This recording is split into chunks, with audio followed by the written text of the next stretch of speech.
नंदगांव से बरसाने की कुंज गलियों से होते हुए सखियां सखीगिरी पर्वत पर जा रही हैं। सभी बहुत आनंदित हैं, प्रसन्न हैं। श्री राधा रानी भी उनके संग संग बीच में सब सखियों के चलती हुई सखीगिरी पर्वत पहुंचती हैं। बहुत ही सुंदर सखीगिरी पर्वत है, सुनहरे रंग का चिकना चिकना सखीगिरी पर्वत। यहाँ पर अक्सर राधा रानी अपनी अष्टप्रमुख सखियों के संग और श्री श्याम सुंदर अपने ग्वाल बालों के संग गैया चराने के लिए आते हैं और फिर वहां पर सखियां और ग्वाल बाल मिलकर बहुत सी क्रीड़ाएं करते हैं, लीलाएं करते हैं।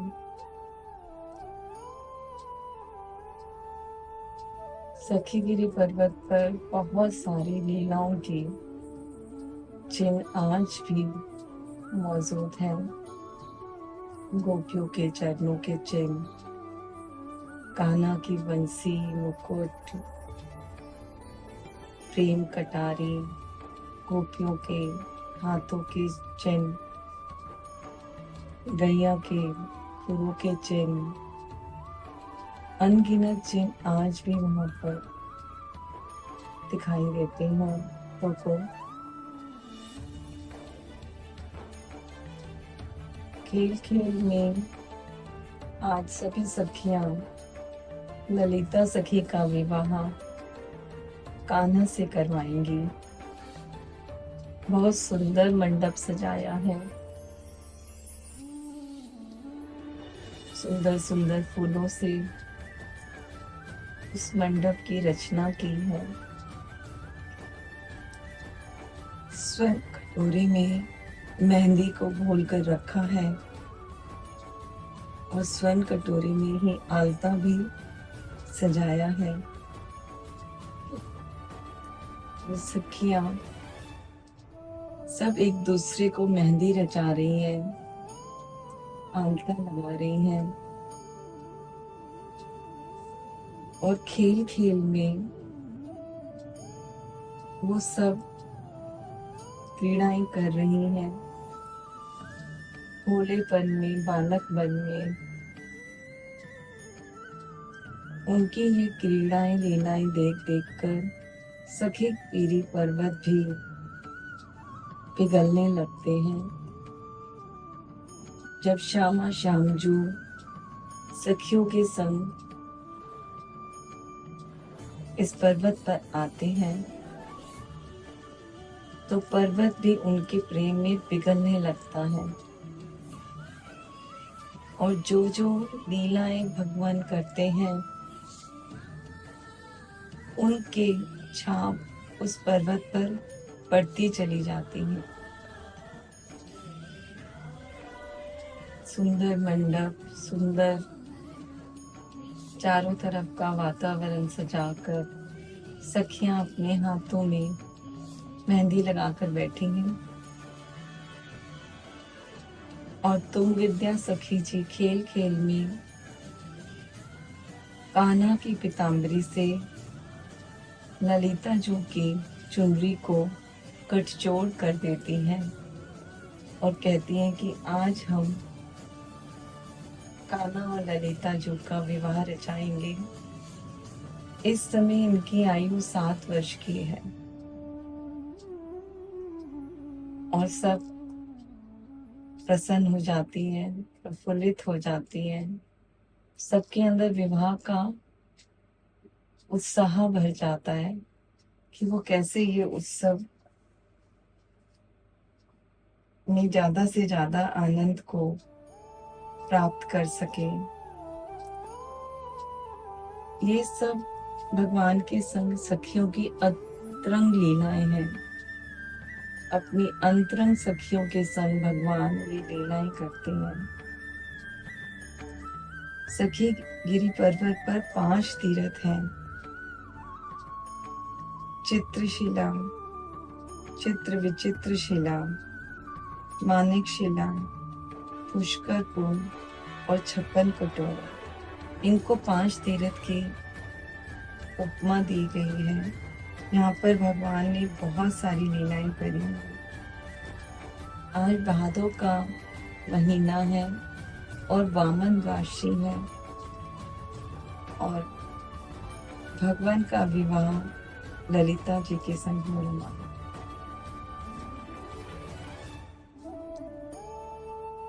सखी पर्वत बहुत ही चिकना है। जैसे ही मेहंदी लगाकर श्री राधा रानी चलने लगती हैं, एकदम से वो फिसल जाती हैं और जैसे ही वो फिसलती हैं और अपने दोनों हाथों को उस पर्वत पर अपने को बचाने के लिए, कहीं मैं नीचे ना गिर जाऊं, तो दोनों हाथों से अपने को पर्वत पर रखकर बचाने की कोशिश करती हैं, तो उनके हाथों में लगी हुई मेहंदी सखी पीरवी पर्वत पर छप जाती है, जिसके निशान आज भी दिखाई देते हैं। और पैरों में जो आलता लगा हुआ है, वो आलता भी वहां पर छप जाता है। और जैसे ही कान्हा श्री जी को बचाने के लिए भागते हैं, उनके हाथों से बंसरी गिर जाती है, सिर से मुकुट गिर जाता है और प्रेम कटारी गिर जाती है, जिसके चिन्ह आज भी भक्तों को नजर आते हैं। सखी गिरी पर्वत इतने कोमल हो जाते हैं उस समय, अपना कठोर रूप भूल जाते हैं और एक फिसलनी शिला का रूप धारण कर लेते हैं, जिसपे से फिसलते हुए राधे कृष्ण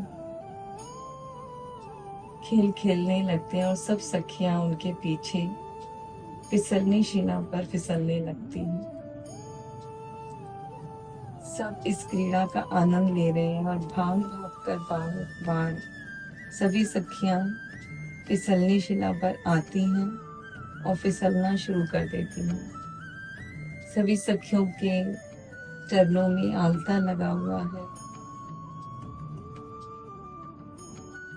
और उस आलते के निशान उस पर्वत पर पड़ जाते हैं और वहीं पर आलते से भरा हुआ कटोरा रखा हुआ है। जैसे ही कान्हा आते हैं और दोबारा से फिसलने के लिए, तो उनके हाथों से वो कटोरा गिर जाता है और पूरी शिला पर आलते के निशान पड़ जाते हैं और अरुणामयी ये पर्वत हो जाता है। और तब से इस पर्वत का नाम आलता पर्वत पड़ गया है और लाल लाल आलते के निशान हैं। फिर विवाह कराने के लिए ब्रह्मा जी आते हैं और 33 करोड़ देवी देवता जी सखी गिरी पर्वत पर पधारते हैं। भगवान की लीलाएं देखने के लिए गोपियों के संग, सखियों के संग, ग्वाल वालों के संग, सभी के सभी देवी देवता यहाँ पधारते हैं और ब्रह्मा जी इस विवाह को संपन्न कराते हैं। बहुत प्रेम से चारों तरफ शहनाइयां बज रही हैं, ग्वाल वाल सखियां विवाह के गीत गा रही हैं, नृत्य कर रही हैं, गायन वादन हो रहा है, चारों तरफ इत्र की वर्षा हुई है।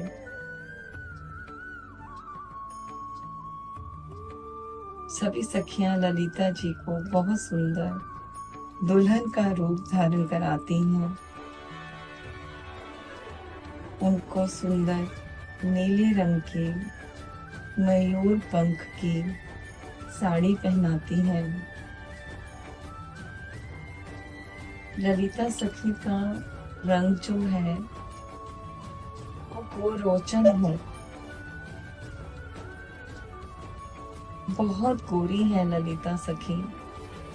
जब सखियां श्रृंगार कर रही होती हैं तो उन पर इतना रस, इतना रूप, माधुर्य, प्रेम का, सौंदर्य का चढ़ जाता है कि श्री राधा रानी भी उनकी गलैया लेने लगती हैं और उनको सुंदर सा नीला श्रृंगार मयूर पंख के वस्त्रों से सजी हुई चुनरी उड़ा देती हैं। सुंदर दुल्हन का रूप बनाकर सखियां उन्हें मंडप में लेकर आती हैं और श्याम सुंदर और ललिता जो का विवाह ब्रह्मा जी कराते हैं, मंत्र पढ़ते हैं, सुंदर सुंदर चारों तरफ विवाह का आयोजन है, उत्सव मनाया जा रहा है। ब्रह्मा जी को विवाह संपन्न कराने के लिए जल की आवश्यकता पड़ती है, तो वो वहां पर पुष्कर कुंड का आह्वान करते हैं और उसकी स्थापना करते हैं और पुष्कर कुंड में से जल लाकर विवाह की सभी वेद मंत्र विधि पूर्वक पूर्ण कराते हैं और फिर सभी सखियां बारी बारी से कान्हा की दुल्हन बनती हैं और सभी का विवाह कान्हा से हो जाता है। बालपन में ये खेल खेलते हुए सभी सखियां गुड्डी गुड़िया की तरह विवाह रचाती हैं कान्हा से और कान्हा को अपना मन ही मन पति मान लेती हैं और सभी इतनी मन ही मन प्रसन्न होती हैं कि हमें परम पिता परमात्मा, परम परमेश्वर, जगतपति पति के रूप में प्राप्त हुए हैं। सभी देवी देवता फूलों की वर्षा करने लगते हैं और सभी झूम झूम के नाचने लगते हैं। विवाह संपन्न होते ही साथ सखी गिरी पर्वत पर भगवान सब सखियों के संग रास लीला करते हैं और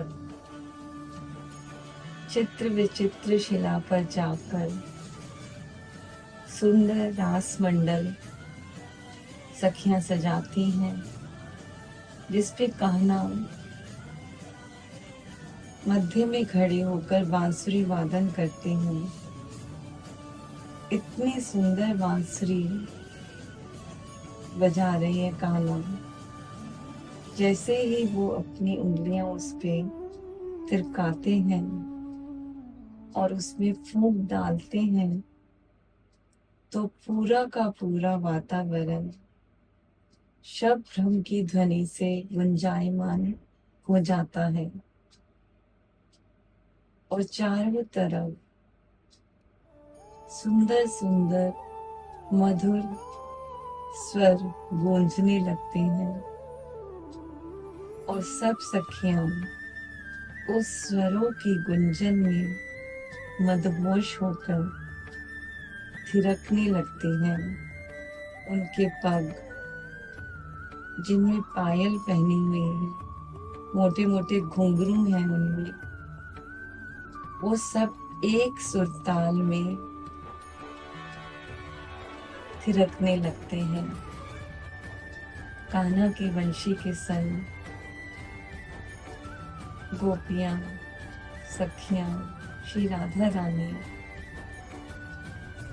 एक ताल मिलाते हुए सुंदर नृत्य करती हैं और नृत्य करते करते इतनी भाव विभोर हो जाती हैं, आनंद से भर जाती हैं कि सभी सखियों को लगता है कि कहना उनके समक्ष नृत्य कर रहे हैं, उनके हाथ पकड़कर रास लीला कर रहे हैं, और वे इतनी भावहीन हो जाती हैं कि सबको कहना अपने संग प्रत्यक्ष भासने लगते हैं। नृत्य करते करते रात्रि के 2 पहर निकल जाते हैं। गगन में चांद की चांदनी बिखरी हुई है, सितारे झिलमिला रहे हैं, टिमटिमा रहे हैं, जुगनुओं की तरह चमचमाते हुए अपना प्रकाश रासलीला मंडल पर बिखेर रहे हैं। श्री राधा रानी नृत्य करते हुए श्याम सुंदर के चारों तरफ घूमने लगती हैं और श्याम सुंदर अपनी वंशी की धुन तेज कर देते हैं, तो सभी सखियां उस धुन के संग ताल मिलाते हुए तेज तेज नृत्य करने लगती हैं और घूमने लगती हैं। सखियों का घूमते हुए लहंगा चारों तरफ फैल जाता है, उनके आभूषण ढीले पड़ जाते हैं, केश खुल जाते हैं, उनके चुनरी केशों से उतर जाती है, आभूषण रासमंडल पर गिरने लगते हैं, फूलों की वेणी, गजरे, सब फूल बिखरने लगते हैं और चरणों के नीचे आकर ये पुष्प जब दबते हैं उनकी ताल से, तो उनके अंदर से एक सुगंध उत्पन्न होती है जो बहुत ही लुभावनी है और पूरे वातावरण को महका देती है, इतना सुगंधित कर देती है कि गोपियाँ, सखियाँ और श्री राधा रानी उस महक में और ज्यादा मदहोश हो जाती है और नृत्य का, रासलीला का आनंद लेने लगती हैं। धीरे धीरे 2 पहर और बीतने लगते हैं, रात्रि के 4 पहर बीत गए हैं और रासलीला हो रही है। सभी प्रेम से रासलीला कर रही हैं।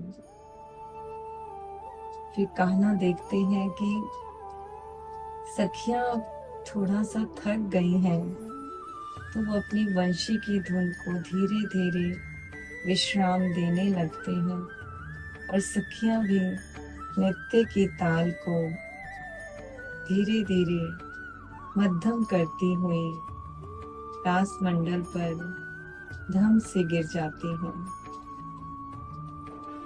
कान्हा देखते हैं कि सभी सखियां बहुत थक गई हैं नृत्य करते करते, और श्री राधा रानी जी के मस्तक पर श्रम बिंदु उन्हें नजर आते हैं, तो वो अपने अनगिनत रूप धारण करके सभी सखियों और श्री राधा रानी की चरण सेवा करने लगते हैं, उनके चरण पलोटने लगते हैं, दाबने लगते हैं और प्रेम से उन्हें जल पिलाते हैं, मेवे खिलाते हैं, सखियों को प्रेम करते हैं, उनके केश सुलझाते हैं। इतना दिव्य प्रेम कान्हा के अंदर सबके लिए है, कि किसी को भी ऐसा नहीं लगता कि वहां पर कोई दूसरा है। सबका एक मन हो जाता है, एक तन हो जाता है, सब एक हो जाते हैं। इस सुंदर लीला को देखकर सभी देवी देवता ब्रह्मा जी पुष्पों की वर्षा करते हैं और इस शिला पर आज भी श्री राधा रानी के संग सखियों के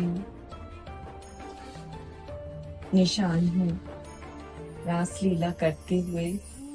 इसलिए इसे चित्र विचित्र शिला कहा जाता है।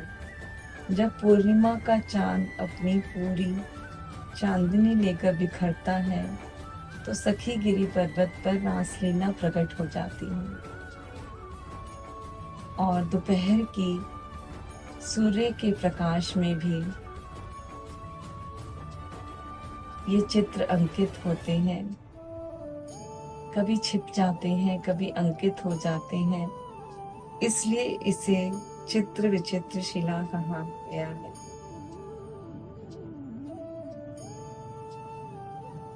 एक मानिक शिला है। जब श्री राधा रानी यहाँ पर सखियों के संग खेल रही होती हैं तो हवा का तेज झोंका चलता है और सखियों की चुनरी, श्री राधा रानी की चुनरी मानिक शिला पर उड़कर गिर जाती है और वो शिला श्री राधा रानी की चुनरी को अपने ऊपर जब उड़ा हुआ देखती है तो वो बिल्कुल उनका हृदय द्रवित हो जाता है और उस पूरी चुनरी के निशान उस शिला पर छप जाते हैं। आज भी इस मानिक शिला पर राधा रानी की चुनरी के निशान हैं। ग्वाल बाल जब अपनी गैया को चराने के लिए आते हैं तो गैया को जब प्यास लगती है तो ग्वाल एक ग्वाल कुंड का निर्माण करते हैं और उस कुंड से गैया मैया जल पीती हैं और सभी ग्वाल बाल भी उस जल से क्रीड़ाएं करते हैं, जल पीते हैं। बहुत सुंदर सुंदर यहाँ पर लीलाएं होती हैं। सखी गिरी पर्वत पर गैया मैया चल रही हैं। चारों तरफ मोर ही मोर है अनगिनत। उनके पंख जगह जगह बिखरे हुए नजर आते हैं, नृत्य करते हुए नजर आते हैं। जब सखियां श्री राधा रानी के संग नृत्य करती हैं तो मोर भी नृत्य करते हैं और गैया भी अपनी उछल उछल कर अपने कर्णों को नाच नचाती हैं जैसे, और उनकी गले की घंटी उसमें सुंदर मधुर वादन करती है और उनके पैरों में बंधे हुए घुंघरू जब वो उछल उछल कर नाचती हैं गैया तो वो भी रुनक झुनक की पायल की जैसे छम छम की ध्वनि करते हैं। चारों तरफ घुंघरू और घंटियों की ध्वनि गूंज जाती है। वातावरण में इतनी मधुरता फैल जाती है कि सब अपनी सुध-बुध खोकर सखियां नृत्य करती हैं। जब नृत्य करते करते उन्हें प्यास लगती है तो श्री राधा रानी सखियों के लिए एक कूप का निर्माण करती हैं। आज भी यही सखी कूप के नाम से यहाँ पर कुआं है जिसमें से भक्त जल निकाल कर पीते हैं और अपने को धन्य करते हैं। और जब सखियां देखती हैं कि गैया मैया की सेवा करते करते कृष्ण और ग्वाल बाल सब थक गए हैं, उन्हें भूख लग गई है, अब उन्हें कुछ भोजन कराना चाहिए।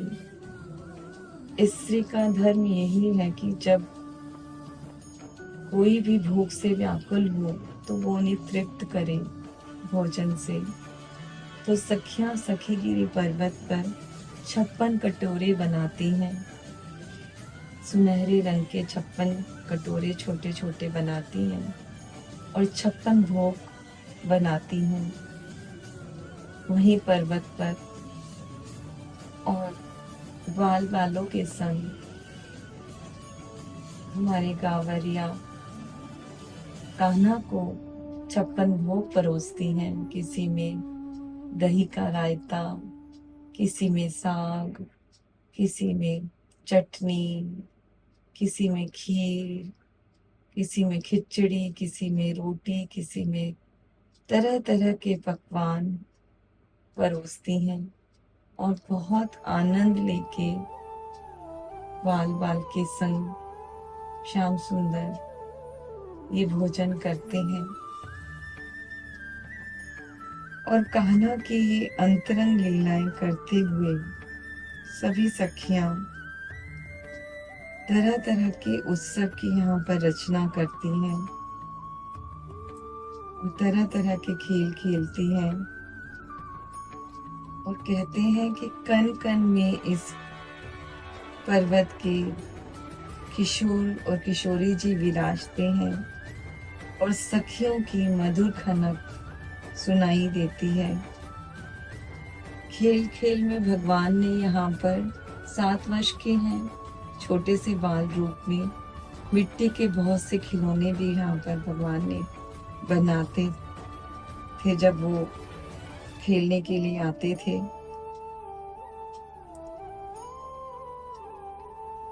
यहाँ पर जैसे ब्रज के लोग एक गीत गाते हैं, चित्र विचित्र फिसलनी शिला, जहाँ ललिता का ब्याह हुआ, कान्हा के साथ सब सखियों ने छापे मेहंदी के हाथ, यहाँ 56 कटोरा जित खावे भोजन बनवारी, जहाँ मिटे नहीं निशान, ले सखी चल ऊंचा गांव ललिता के गांव, जहाँ नित्य विहार करे राधा रमन, जहाँ आती नूपुर की खनक छनक, यहाँ करना ना शोर तोड़ना ना डाली कोई, यहाँ कन कन में विराजे किशोरी किशोर, पग को कर लो पवित्र ये राधा श्याम का है धाम, बोलो राधा श्याम राधा श्याम राधा श्याम, यहाँ बसे कन कन में किशोर किशोरी राधा श्याम। तो सखी के गिरी पर्वत की बहुत महिमा है।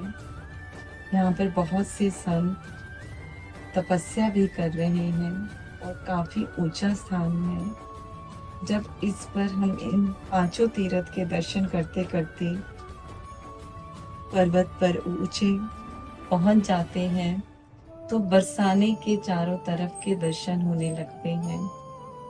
मान मंदिर दिखता है,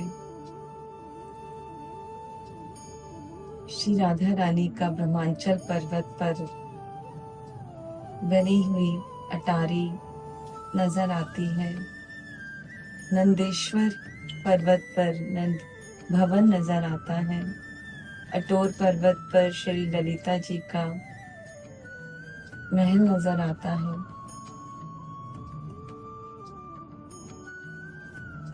मान मंदिर नजर आता है, मोर कुटी नजर आता है। चारों तरफ से सुंदर बरसाने के दर्शन होते हैं और तरह तरह के पशु पंछी यहाँ आकर आराम करते हैं, उन्हें बहुत सुख मिलता है।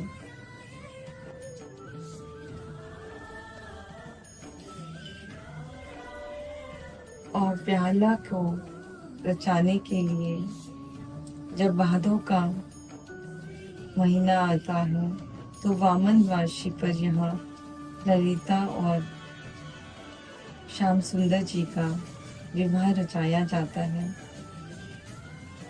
ललिता सखी श्री राधा रानी से 2 दिन बड़ी है और भादों की षष्ठी को उनका जन्म दिवस मनाया जाता है।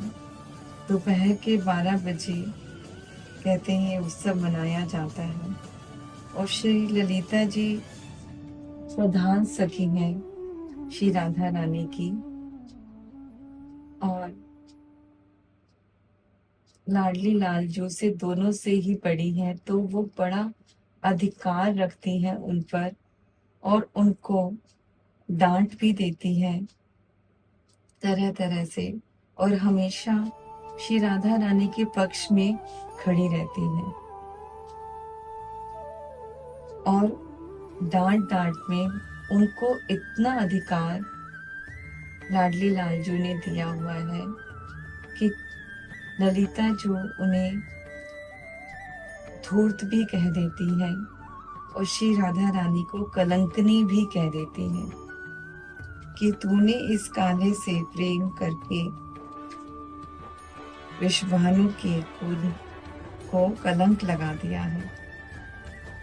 और उनकी इस डांट को, फटकार को बहुत प्रेम से स्वीकार करते हैं हमारे लाडली लालजू। और श्री राधा रानी जी की जितनी भी लीलाएं होती हैं श्रृंगार की और कृष्ण से मिलने की, उन सभी की योजनाओं का आयोजन श्री ललिता सखी जो करती हैं और सभी को वही निर्देश देती हैं कि कैसे सारे कार्य संपूर्ण करने हैं। और जब श्री राधा रानी जी श्याम सुंदर से मिलने के लिए जाती हैं तो सभी सखियों को वो बताती हैं कि श्री राधा का नख से लेकर शीश तक कैसे श्रृंगार करना है और किस तरह के श्रृंगार से श्याम सुंदर प्रसन्न होंगे और श्री राधा रानी सबसे सुंदर लगेंगी। इस तरह से बहुत सारी अंतरंग लीलाएं करते हुए सखी गिरी पर्वत पर चित्र विचित्र शिलाओं पर खेलते हुए श्री ललिता जो अपनी सखियों के संग तरह तरह के उत्सव मनाती हैं। बहुत ही ये दिव्य स्थल है। हम सभी भक्तों को इन 5 तीर्थ के यहाँ पर जाकर दर्शन करने चाहिए।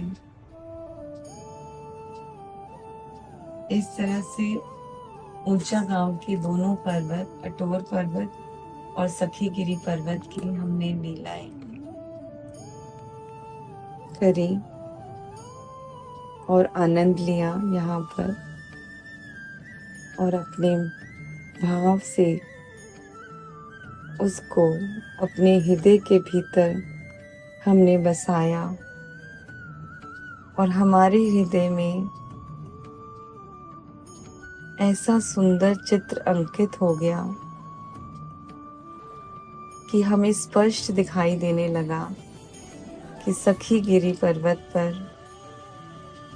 श्री राधा रानी श्याम सुंदर के संग और सखियों के संग रासलीला कर रही हैं और सब इस रासलीला में आनंदित होकर सखियां नृत्य करने लगती हैं और हम भी उसका आनंद लेने लगते हैं और इस लीला का हम भी भाग बनकर इसमें खो जाते हैं। श्री राधा श्री राधा श्री राधा करते हुए मग्न हो जाते हैं। श्री राधे श्री राधे श्री राधे श्री